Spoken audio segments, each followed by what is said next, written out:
இப்போ வந்துட்டு கரூர்ல பாதிக்கப்பட்ட மக்கள் எல்லாத்தையும் பனையூர் வர சொல்லியிருக்காரு அப்படின்ற மாதிரியான ஒரு நியூஸ் வந்திருக்கு. ஒருவேளை இந்த நியூஸ் உண்மை, அவர் பனையூர் தான் வர சொல்லியிருக்காரு அப்படின்னு இருந்தா இதுக்கு மேல டிவிக்கு மக்கள் மத்தியில எந்த மாதிரியான ஒரு ஒரு ஒரு பின்பமா இருக்கும்னு நினைக்கிறீங்க சார்? அதான் மக்களுக்கு டிவிக்கு மீதான ஹோப் குறைஞ்சிட்டே வருது. அவர் கூப்பிட்டு வந்துட்டார், நீங்க சொன்ன மாதிரி பனையூர் கூப்பிடுறாங்க அப்படின்னா அது உறுதிப்படுத்துற மாதிரி தான் ஆகும். ஆக்சுவலா அவங்க கரூர் எஸ்பி கிட்ட பெர்மிஷனே வாங்கலன்றப்போ எப்படி பெர்மிஷன் கொடுக்க முடியும்ன்ற கேள்வி இங்க பொதுவா இருக்கு சார். உங்களோட கருத்து? நான் இந்த நேரத்துக்கு இங்க வருவேன், இதுக்கான நான் இந்த வழியில போறப்ப எனக்கு டிஸ்டர்பன்ஸ் இருக்கக்கூடாது அப்படிங்கிற நீங்க முன்னெடுத்து வைக்கிறீங்க அப்படின்னா அதுக்கான பாசிபிலிட்டிஸ் ரொம்ப கம்மி. கவர்மெண்ட்டுக்கு நிறைய வேலை இருக்கு. இதோட குரூப்ல டூப்பு மாதிரி தான் டிவிக்கு இருக்கு அப்படின்ற மாதிரியான கருத்து வந்தது சார். நீங்க எப்படி பாக்குறீங்க? என்ன பொறுத்தவரைக்கும் குரூப்ல டூப்புன்னு கூட சொல்ல முடியாது, அவங்க குரூப்ல இல்ல. தொண்டர்களே வந்துட்டு அவங்களுக்கு ஆப்போசிட்டா क्वेश्चन பண்றப்போ இந்த விஷயம் விஜய் அவர்களுக்கு தெரியலையா, ஏன் ஸ்டக் அவுட் ஆயிட்டே இருக்காரு அப்படின்ற மாதிரியான கேள்விகளும் வந்துட்டு இருக்கு சார். ஏன் எதனால அப்படியே இருக்காரு அவரு? இப்போ இந்த போஸ்ட்டுக்கு ஏன் போகணும்னு நினைக்கிறாங்க அப்படின்னா அங்க நீங்க போயிட்டு யாரும் பதில் சொல்ல தேவையில்ல. ஏன்னா நீங்க பதில் சொல்ல வேண்டிய இடத்துல இல்ல, நீங்க கேள்வி கேட்க வேண்டிய இடத்துக்கு போயிருவீங்க. ஸோ அவரோட மோடே அதுதான் இருக்கு. அதனால அவர் நகர்றாருங்கிறப்ப அவர் எதுக்குமே பதில் சொல்ல மாட்டார். சிபிஐக்கு மாறினதுக்கு அப்புறம் அதை ஸ்வீட் கொடுத்தெல்லாம் வந்துட்டு ரொம்ப செலிப்ரேட் பண்ணிட்டு இருந்தாங்க டிவிகே சைட்ல. ஆனா இப்போ சிபிஐ எஃப்ஐஆர்ல வந்துட்டு 4 பேர் அவங்களோட மெயினா இருக்கிறவங்களையும் அக்யூஸ்டா வந்து போட்டிருக்காங்க. அப்படி இருக்கப்போ அவங்க அவ்வளவு செலிப்ரேட் பண்ணி இப்போ இதுவே அவங்களுக்கு பேக் ஃபயர் ஆயிருக்கு. அதை எப்படி பாக்குறீங்க? அதான் நீதி வெல்லுன்னு சார் போட்டிருந்தாரு, அதான் நீதி வென்றுச்சு.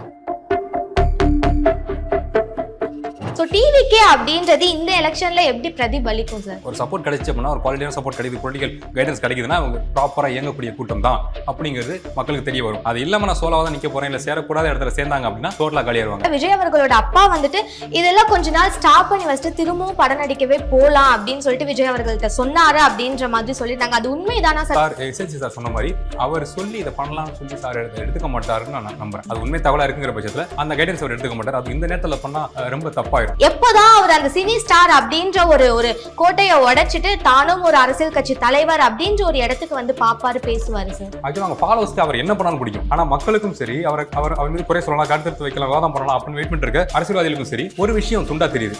இவர் ஸ்கிரீன்ல என்ன பண்றாரோ அதுதான் இயல்பு வாழ்க்கையில பண்றாரு அப்படிங்கிறது. எஃப்டி பாலிடிக்ஸ் நேயர்களுக்கு வணக்கம். இன்னைக்கு நம்ம கூட ஆக்டர் அருணோதயன் சார் தான் இருக்காரு, அவர் கூட பேசுவோம். வணக்கம் சார். வணக்கம். எப்படி இருக்கீங்க சார்? நல்லா இருக்கு சார். கரூர் சம்பவம் நம்ம எல்லாரும் பேசின ஒரு விஷயம். எப்பதான் போய் விஜய் அவர்கள் வந்துட்டு அவரை பார்ப்பாங்க அப்படின்றது எல்லாரும் எதிர்பார்த்துட்டு இருந்த ஒரு விஷயம்.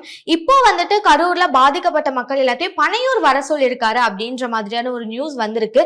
ஒருவேளை இந்த நியூஸ் உண்மை, அவர் பனையூர் தான் வர சொல்லியிருக்காரு அப்படின்னு இருந்தா இதுக்கு மேல டிவிக்கு மக்கள் மத்தியில எந்த மாதிரியான ஒரு ஒரு ஒரு பின்பமா இருக்கும்னு நினைக்கிறீங்க சார்? அதான் மக்களுக்கு டிவிக்கு மீதான ஹோப் குறைஞ்சிட்டே வருது. அவர் கூப்பிட்டு வந்துட்டார், நீங்க சொன்ன மாதிரி பனையூர் கூப்பிடுறாங்க அப்படின்னா அது உறுதிப்படுத்துற மாதிரி தான் ஆகும். அரசியல் கட்சிகளுக்கு அது இன்னும் பேசுறது பயங்கர ஃபேவரா இருக்கும். ஏன்னா மற்ற நாட்கள்ல கூப்பிட்டு வச்சு பாக்குறாரு, பேசுறாரு அப்படிங்கிறது ஒரு விமர்சனமா மாறிச்சு. இவ்வளவு பெரிய இழப்பு நடந்திருக்கு. அப்ப அதுவும் கிட்டத்தட்ட 41 உயிர் இழப்பாயிருக்கப்ப அப்பவும் இவர் இதுதான் பண்றாரு அப்படின்னா இவர் வீட்டு விட்டு வெளில வர மாட்டாரு, ஏசி ரூம்ல இருப்பாரு, முடிஞ்சா வந்து பார்த்துட்டு போயிடுவாரு. இழப்பு நடந்தா கூட ஸோ இவங்க ஆட்சிக்கு வந்தா கூட அதுக்கான ப்ராசஸ் பண்ணா கூட இப்படிதான் அவங்க ஆட்சி நடத்துவாங்க அப்படிங்கிற மாதிரி ரிஃப்ளெக்ட் ஆயிரும். மற்ற பொலிட்டிக்கல் பார்ட்டிக்கு பேசுறதுக்கான ஸ்பேஸ் கொடுக்குறாங்க. கண்டிப்பா சார். ஒரு துக்க வீட்டுக்கு கூட நான் போக மாட்டேன், நான் எங்க இருக்கணும் அங்கதான் கூப்பிட்டு எல்லாரையும் பாப்பேன் அப்படின்ற ஒரு மைண்ட் செட்ல இருக்காரு விஜய் அவர்கள். அப்படின்னா அவர் எந்த மாதிரியான அரசியல் நோக்கத்தோட போயிட்டு இருக்காரு அப்படின்ற கேள்வி பலருக்கும் இருக்கு சார். ஏன்னா இதுக்கு முன்னாடி 20 லட்சம் வந்துட்டு கொடுத்துடணும் அப்படின்னு சொல்லிட்டு சொல்லியிருந்தாரு. ஸோ அந்த மாதிரி பணம் கொடுக்குறாரு அப்படின்றதுக்காக மக்கள் அவரை தேடி அவர் இருக்க இடத்துக்கு தான் வரணும், எது சொன்னாலும் கேட்பாங்கன்ற ஒரு மனநிலைக்கு போயிடாரு. இது எப்படிப்பட்ட அரசியல் நினைக்கிறீங்க சார்? என்ன விஷயம் அவருக்கு தெரிஞ்சிருச்சுங்க, எது பாலிடிக்ஸ் யார் நமக்கு சப்போர்ட் பண்றா அப்படிங்கிற விஷயம் அவருக்கு கிளியராக தெரிஞ்சிருச்சு. அவளோட ஃபாலோவர், ஃபேன்ஸ் அண்ட் ஃபாலோவர் என்னன்னா நம்ம விட மாட்டாங்க. எவ்வளவு பெரிய கேஸ் வந்தாலும் நமக்கு எதிரான கருத்துக்களை பெருசா சொல்ல மாட்டாங்க. ஈவன் முரண்பாடுகள் இருந்தா கூட, ஏன்னா இப்ப டிவிக்குள்ள இந்த சம்பவம் சார் வந்து பேசாம இருந்தாரு ஒரு வாரம் 10 நாட்கள். அப்பவுமே அவங்க பொலிட்டிக்கல் பார்ட்டியில அவங்களை ஃபாலோ பண்ற நபர்களுக்கு மாற்று கருத்து இருந்துச்சு. ஆனா அதை பெருசா அவங்க ஷேர் பண்ணிக்கல, அமைதியா இருக்காங்க. ஈவன் இந்த விஷயம் நடந்ததுக்கு அப்புறம், இந்த 20 lakhs டிரான்ஸ்ஃபர் ஆனதுக்கு அப்புறம் அவங்களோட பேச்சு எப்படி இருக்கு அப்படிங்கிற விஷயத்தை நம்ம ஷேர் பண்றப்ப கூட அவங்க அதுக்கு மறு பேச்சு பேச மாட்டேங்கிறாங்க. ஆமா தப்பா தான் இருக்கு, இப்படி பேசக்கூடாது, என்ன இழப்பு தானே அப்படின்னு கூட அவங்க பேச மாட்டாங்க. நான் சொல்ல டிவிக்கோட ஃபாலோவர்ஸ். ஸோ இவங்களை நம்ம சஸ்டைன் பண்ணி வச்சுட்டா போதும் அப்படிங்கிற மீட்டர் தான் அவர் இருக்காரு. என்னால் அங்கே போக முடியல, அது கஷ்டம் தான், அது விவாதமாக மாறிக்கிட்டு இருக்கிறது எனக்கு தெரியும். ஸ்டில் எனக்கு அவங்க சப்போர்ட் பண்றாங்க, நான் அவங்க மட்டும் மேனேஜ் பண்ணிக்கிறேன் போதுங்கிற மோட்ல தான் சார் இருக்கு. சரி, ஏன் அவங்கள போய் பார்க்கல, என்ன ஆச்சு அப்படின்ட்டு கேட்டப்போ கரூர் போலீஸ் வந்துட்டு எங்களுக்கு பெர்மிஷன் கொடுக்கல அப்படின்ற மாதிரியான ஸ்டேட்மெண்ட் வச்சிருந்தாங்க. ஆக்சுவலா அவங்க கரூர் எஸ்பி கிட்ட பெர்மிஷனே வாங்கலன்றப்போ எப்படி பெர்மிஷன் கொடுக்க முடியும்ன்ற கேள்வி இங்க பொதுவா இருக்கு சார். உங்களோட கருத்து? கண்டிப்பாங்க. இப்ப கவர்மெண்ட் ரொம்ப டைட்டா போயிட்டு இருக்கு, நிறைய சம்பவங்கள் நடந்துட்டு இருக்கு தமிழ்நாட்டுல. ஸோ அப்படி இருக்கு இந்த நேரத்தில் காவல்துறை அதிகாரிகள் எல்லாம் ஒதுக்கி அவர் வராரு போறாரு, இங்க இந்த மாதிரி ரோடு கிளியர் பண்றது, அவர் ஏரியால மறுபடியும் ரோடு சேராம பாத்துக்கிறது, அது கவர்மெண்ட்டுக்கு இப்ப வேலை இல்லை. ஸோ அதுக்கேற்ற மாதிரி விஷயங்கள் அவங்க அவங்க சீக்கிரட்டா ஒரு மீட்டிங் இப்படி எனக்கு ஐடியா இருக்கு அப்படின்னா அதுக்கு சப்போர்ட் பண்ண வழி இருக்கு, ஆப்ஷன்ஸ் இருக்கு. ஆனா இவங்க சொல்ற மாதிரி நான் இந்த நேரத்துக்கு இங்க வருவேன், இதுக்கான நான் இந்த வழியில போறப்ப எனக்கு டிஸ்டர்பன்ஸ் இருக்கக்கூடாது அப்படிங்கிற மாதிரி நீங்க முன்னெடுத்து வைக்கிறீங்க அப்படின்னா அதுக்கான பாசிபிலிட்டிஸ் ரொம்ப கம்மிங்க. கவர்மெண்ட்டுக்கு நிறைய வேலை இருக்கு இதோட. கண்டிப்பா சார். சார் எக்கச்சக்கமான அரசியல் கட்சி தலைவர்கள் இருக்காங்க. அவங்க கட்சி லீட் பண்றாங்க அப்படின்னா தலைவர்களோட பேச்சு கருத்து தான் முன்னாடி இருக்கும் தொண்டர்கள்லாம் ஃபாலோ பண்றதுக்கு. ஆனா டிவிகேல அப்படியே ஆப்போசிட்டா இருக்க மாதிரி ஃபீல் ஆகுது சார். விஜய் அவர்கள் ஏதாவது ஒரு விஷயத்த முன்னெடுத்து வச்சு அவங்க தொண்டர்களுக்கு சொல்றாரா அப்படின்ட்டு கேட்டா அதுவுமே இங்க கொஸ்டின் மார்க் தான். சோ இந்த மாதிரி எல்லாமே கேட்டு ஒரு விஷயம் பண்றாரு அப்படின்றப்போ என்ன ஆயிடுதுன்னா பொதுவா குரூப்ல டூப்பு மாதிரி தான் டிவிகே இருக்கு அப்படின்ற மாதிரியான கருத்து வந்துருது சார். நீங்க எப்படி பாக்குறீங்க? எல்லா பொறுத்தவரைக்கும் குரூப்ல டூப்னு கூட சொல்ல முடியாது. அவங்க குரூப்ல இல்ல, அவங்களுக்கு அரசியல் தெரியல, அரசியல் வரல, கைடன்ஸுக்கு யாராவது வச்சுக்குவாங்களா அப்படின்னா கூட்டணி சேர்ந்தா நமக்கு தெரியும்னு வச்சுங்களேன். ஸோ கொஞ்சம் ஷார்ப்பா இருந்தாங்க, பேசிக் சென்ஸ் இருந்தா கூட இவ்வளவு இழப்பு நடந்திருக்காது. ஸோ அடிப்படை நாலேஜே இல்லை. அப்படி நடந்ததுக்கு அப்புறம் கூட அதை ஹேண்டில் பண்ண தெரியல. ஈவன் மக்களா நம்ம பிரதர்ஸ் இப்போ நீங்களா இருக்கீங்க, போஸ்ட் போறீங்க, ஒரு கருத்து சொன்னீங்கன்னா கூட உங்களை திட்டுவாங்க. தப்புன்னு சொல்றோம், உயிரிழப்பை தான் நம்ம தப்புன்னு சொல்றோம், அதுக்குமே நம்மளை திட்டுறாங்க. ஸோ அந்த மூலம் தான் இந்த பசங்க இருக்காங்க. ஸோ இவங்களுக்கு அது பிரச்சனையே இல்லை. இப்போ நம்ம சொல்றோம்ல, லிஸ்ட் வைக்கிறோம்ல, இவங்க கூடலாம் இவர் சார் வச்சு பேச முடியலையே அப்படின்னு சொல்றோம்ல, அது கூட அவங்களுக்கு பிரச்சனையே கிடையாது. எங்களுக்கு சார் இருக்காரு, அவருக்காக நாங்கள் என்ன வேணா பண்ணுவோம், அந்த மீட்டர் தான் அவங்க. கண்டிப்பா சார். இப்போ நிறைய பேர் வந்துட்டு தொடர்ந்து தொண்டர்கள்லாம் விஜய் அவர்களோட தொண்டர்கள்லாம் வந்துட்டு தப்ப ஏத்துக்கவே மாட்டாங்க, அவருக்கு தான் சப்போர்ட் பண்ணி பேசுறாங்க அப்படின்னு நிறைய விஷயங்கள் சொல்லிட்டு இருந்தாங்க. ஆனா இப்போ வந்துட்டு டிவிகே தொண்டர்களா இருக்கட்டும், இல்ல விர்ச்சுவல் வாரியர்ஸ் சொல்றவங்களா இருக்கட்டும், எல்லாருமே விஜய் அவர்கள் பண்றது தப்புன்னு அவங்களுக்கு ஆப்போசிட்ல கொஸ்டின் பண்ணவும் ஸ்டார்ட் பண்ணிருக்காங்க. சோ தொண்டர்களே வந்துட்டு அவங்களுக்கு ஆப்போசிட்டா கொஸ்டின் பண்றப்போ இந்த விஷயம் விஜய் அவர்களுக்கு தெரியலையா, ஏன் ஸ்டக் அவுட் ஆயிட்டே இருக்காரு அப்படின்ற மாதிரியான கேள்விகளும் வந்துட்டு இருக்கு. சரி, ஏன் எதனால அப்படியே இருக்காரு அவரு? என்ன விஷயம், அவருக்கு யாருக்கும் பதில் சொல்ல விருப்பம் இல்லை. எனக்கு ஒரு விஷயம் நான் ஆரம்பிச்சேன், எனக்கு பிடிச்சிருந்துச்சு, அதை நான் பண்ணேன், மக்களுக்கு நல்லது பண்ணலாம் நினைச்சு நான் வந்தேன், சிக்கல் நடந்துகிட்டு இருக்கு. அதை தாண்டி இப்போ இந்த போஸ்ட்டுக்கு ஏன் போகணும்னு நினைக்கிறாங்க அப்படின்னா அங்க நீங்க போயிட்டு யாருக்கும் பதில் சொல்ல தேவையில்ல. அது சினிமாவா இருக்கட்டும், இல்லை உங்களுக்கு பிடிச்ச ரசிகர்கள் நீங்க சப்போர்ட் பண்றதா இருக்கட்டும், யாருமே எந்த கொஸ்டின் உங்களுக்கு கேட்க முடியாது. ஏன்னா நீங்க பதில் சொல்ல வேண்டிய இடத்துல இல்லை, நீங்க கேள்வி கேட்க வேண்டிய இடத்துக்கு போயிருவீங்க. ஸோ அவரோட மோடே அதுதான் இருக்கு. அதை நோக்கி தான் அவர் நகர்றாருங்கிறப்ப அவர் எதுக்குமே பதில் சொல்ல மாட்டார். நீங்க வேணா பாருங்க. கண்டிப்பா சார். இந்த கேஸ் வந்துட்டு போயிட்டு இருந்தப்போ எல்லாம் சிபிஐக்கு மாத்திரணும்னு சொல்லி ரொம்ப இது பண்ணாங்க. சிபிஐக்கு மாறினதுக்கு அப்புறம் அதை ஸ்வீட் கொடுத்தெல்லாம் வந்துட்டு ரொம்ப செலிப்ரேட் பண்ணிட்டு இருந்தாங்க டிவிகே சைட்ல. ஆனா இப்போ சிபிஐ எஃப்ஐஆர்ல வந்துட்டு 4 பேர் அவங்களோட மெயினா இருக்கிறவங்களே, புஷி ஆனந்த் அவர்களா இருக்கட்டும், நிர்மல் அவர்களா இருக்கட்டும், இல்ல ராஜ்மோகன் அவர்களா இருக்கட்டும், இவங்க எல்லாத்தையுமே வந்துட்டு அக்யூஸ்டா போட்டிருக்காங்க. அப்படி இருக்கப்போ அவங்க அவ்வளவு செலிப்ரேட் பண்ணி இப்ப இதுவே அவங்களுக்கு பேக் ஃபயர் ஆயிருக்கு. அதை எப்படி பாக்குறீங்க? அதான் நீதி வெல்லுன்னு சார் போட்டிருந்தாரு, அதான் நீதி வென்றுச்சு, அதான் விஷயம்.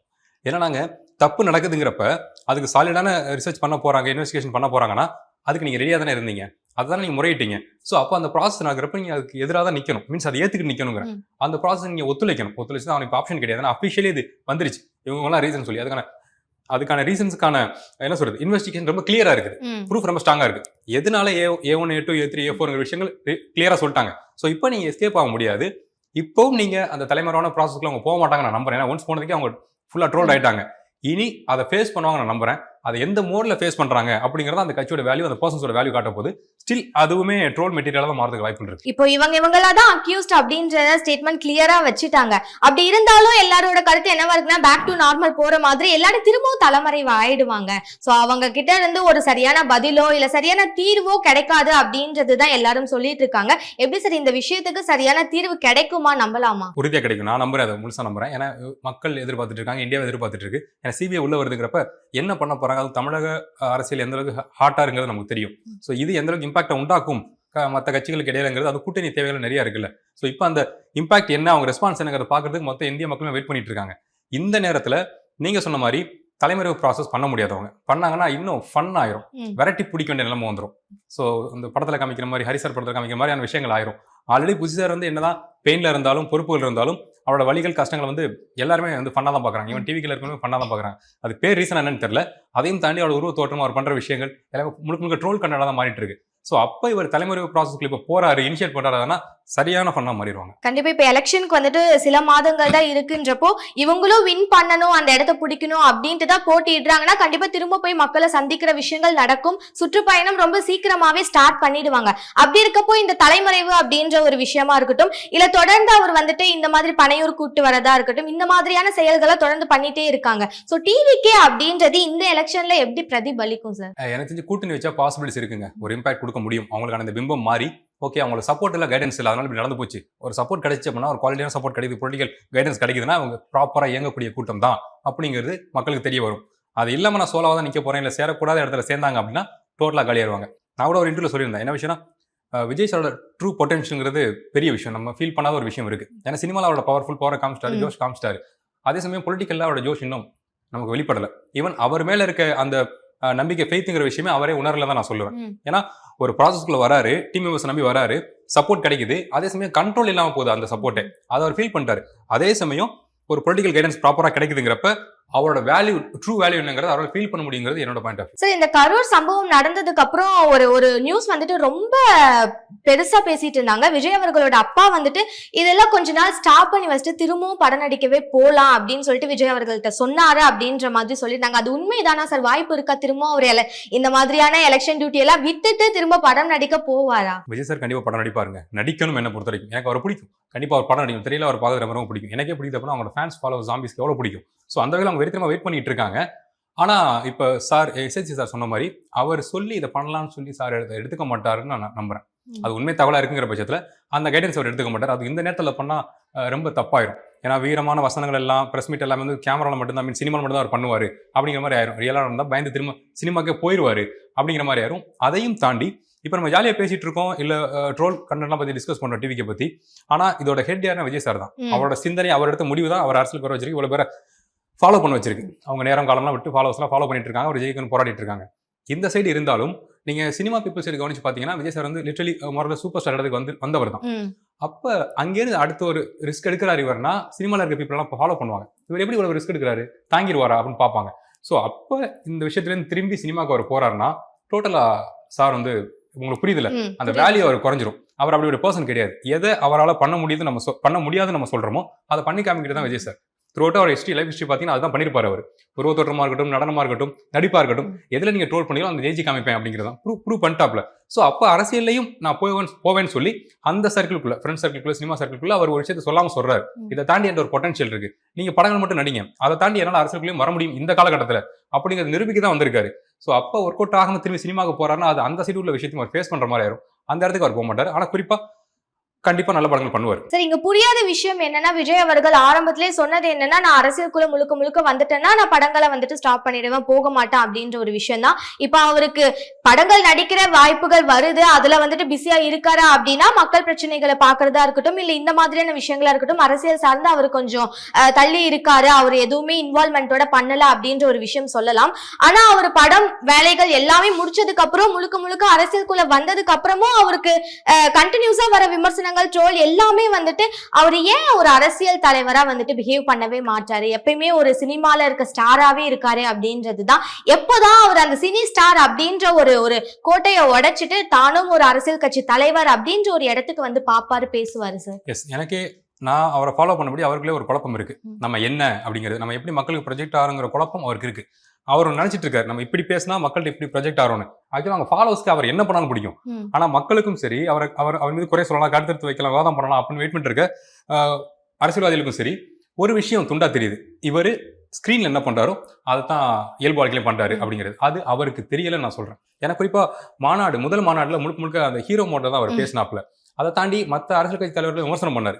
இந்த மாதிரி கத்தியெல்லாம் பேச தேவையில்ல, ரொம்ப ஸ்ட்ரெஸ்டா பேச தேவையில்ல, சொல்ல விஷயத்தை ஸ்ட்ரெயிட்டா சொல்லிட்டு போகலாம் அப்படின்னு. ஆனால் நல்லா கவனிச்சுன்னா தெரியும், அதுக்கு அடுத்தடுத்த மாநாட்டில் அவர் பேசுறப்ப சத்தம் போட்டு தான் பேசினாரு. இப்போ பீப்புளை மீட் பண்ண போனார்ல, அங்கேயும் மைக் எடுத்து சத்தம் போட்டு தான் பேசினாரு. ஏன்னா அரசியலாம் சத்தம் போட்டு பேசி தான் ஆகணும். ஆனால் ஸ்டார்டிங் அவர் என்ன சொன்னாரு, இப்பெல்லாம் பேச தேவை, நம்ம அரசியல வேற அப்படின்னாரு. ஸோ அந்த குழப்பம் அவருக்குள்ள பயங்கரமா இருக்கு. ஸோ இந்த ப்ராசஸ் வெளிலையும் தெரியுது, இது மிகப்பெரிய வீக்னஸ் அப்படிங்கிறத கூட இருக்க நபர்கள் ரிவீல் பண்ண மாட்டேங்கிறாங்க. ஸோ அந்த சிக்கலால தான் நம்ம சாரை பத்தி பேசிட்டு இருக்கோம். அதை அவர் தான் கடந்து வரணும், வந்துருவாரு. நிறைய தகவல் சொல்லியிருக்கீங்க, ரொம்ப நன்றி.